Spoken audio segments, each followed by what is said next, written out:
Hello everybody, welcome back to Tanner's Tales. This is a brand new video series that we are calling the One Tale at a Time book review series. In this series we'll be reviewing books that you've never heard of before, ranging from novels to comic books to manga and pretty much any kind of book in between.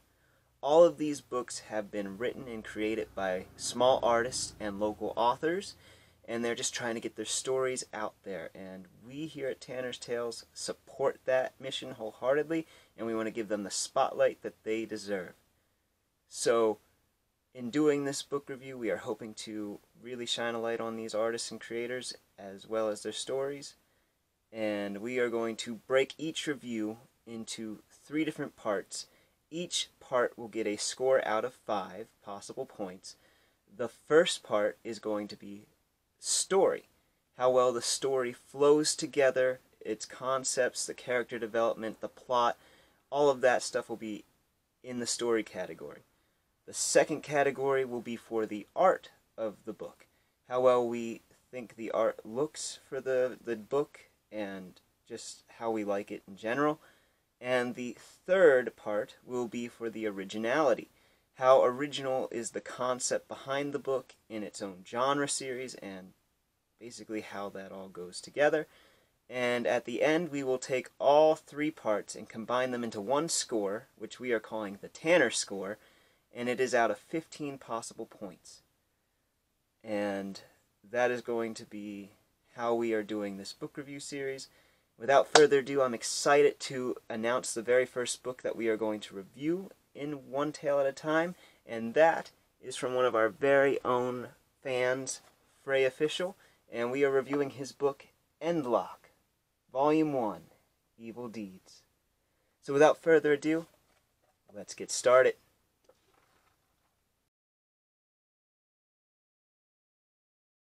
It's time for the story part of our review, where we give a brief summary of the story with the least amount of spoilers as possible. And Endlocke has a lot going on, so let's dive right into it. Endlocke is a post-apocalyptic story set after the events of Endlocke, basically the apocalypse of the world, where everything is destroyed except for one town, and the town's name is Azure. Azure is protected by a powerful being known as the Godai, and the Godai was created by a mad scientist named Warren.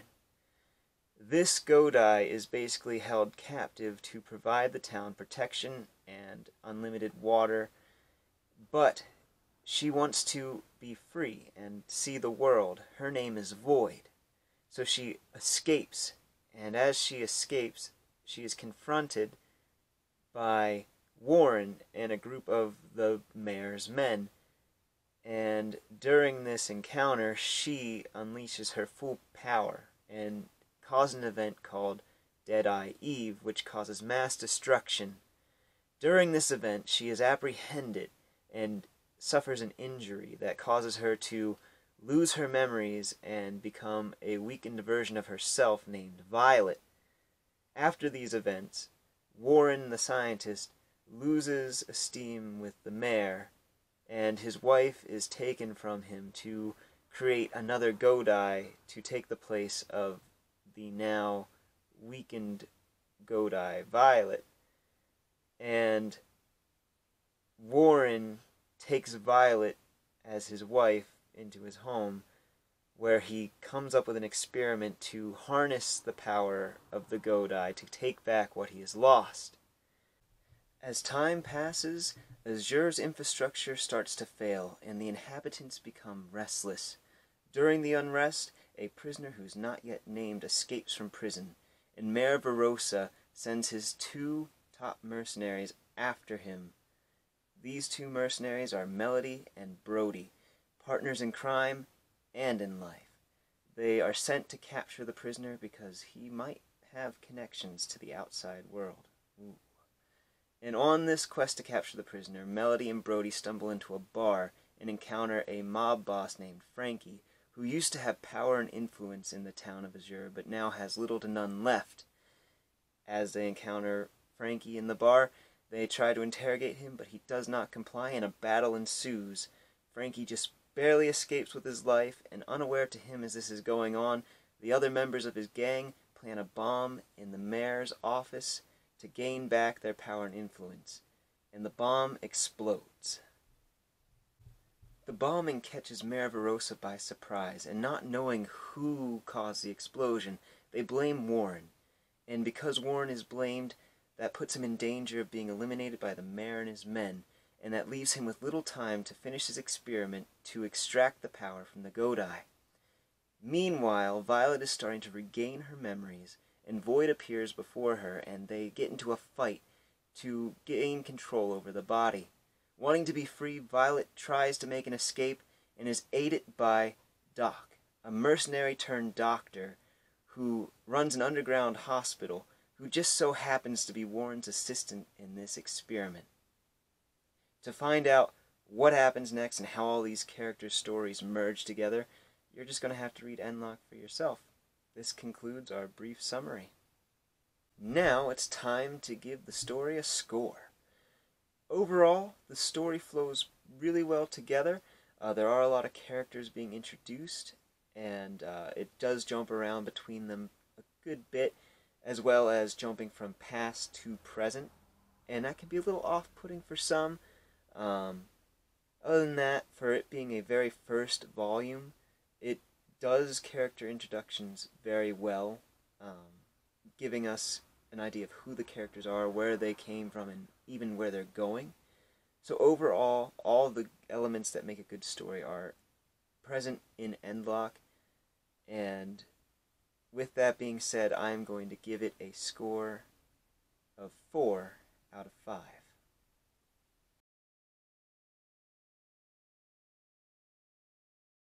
It's time to move on to the artwork scoring for the book Endlocke. Frae did all of the artwork by himself, by hand, and that is impressive.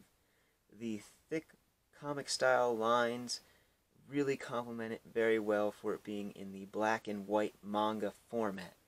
It is very crisp and definitely looks very good to the eye. The character designs are really unique and great.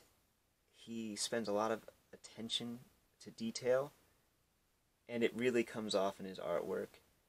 Another thing that Frae does really well in his artwork is he captures movement very well. And I mean on a masterful level. He conveys the movement in his line work, and that is not always easy to do, as well as he captures dynamic poses, which really just shows off his caliber of artistry. He is definitely somebody who has practiced his craft for a very long time, and it just looks great overall. He uses some really cool gradation in parts of the book, and for me, sometimes it works well, sometimes it doesn't, but overall his artwork really is captivating. And with that all being said, I am going to give his artwork for Endlocke a score of 4.5 out of 5.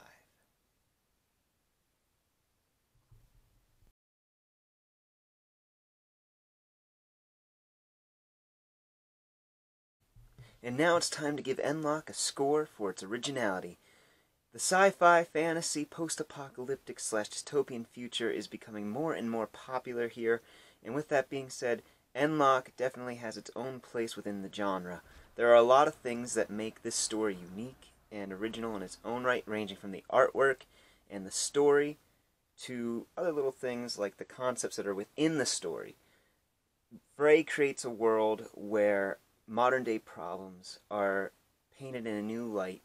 Things like addiction, political corruption, as well as abuse are put into a futuristic, post-apocalyptic sense, and definitely does it in a new and more unique way than I've seen a lot of other post-apocalyptic books do it. And that is something that I really enjoy about this book. Concepts like the Godai, a powerful being that was seemingly man-made, that protects this whole city from the apocalypse, that's a really cool concept, and definitely raises a lot of questions. And to me, the true mark of an original piece is that it can bring up questions within the reader and the audience, and that is amazing. and I get a lot of questions, especially around the Godai, like, how was it created?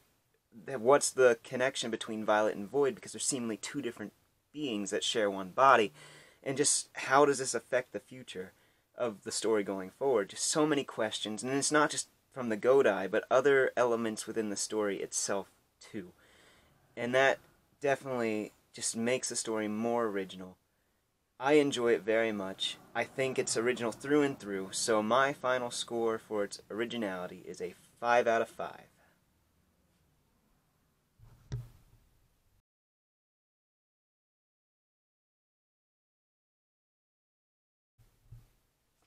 And now it's time to tally up the scores from all three different categories for the story Endlocke.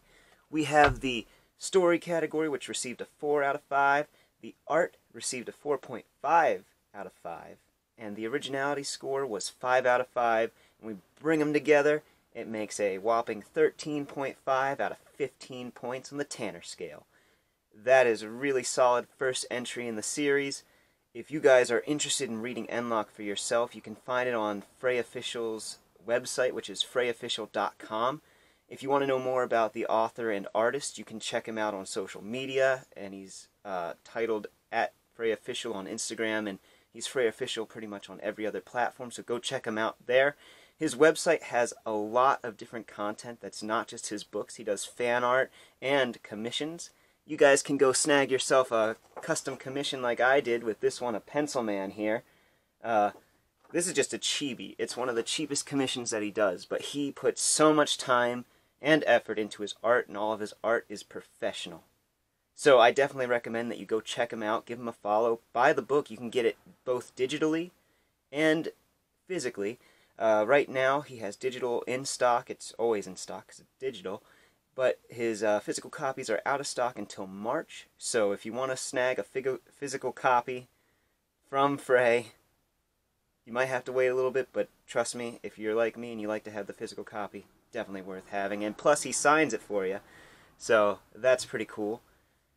Overall, definitely go check it out. There is some content in the book that if you guys are sensitive to, I would recommend you use your own discretion with it.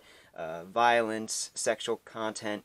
There's some things like that. If you are triggered with abuse, definitely, be more on the cautious side with it. But overall, I definitely recommend Endlocke to all of you guys. So go check it out.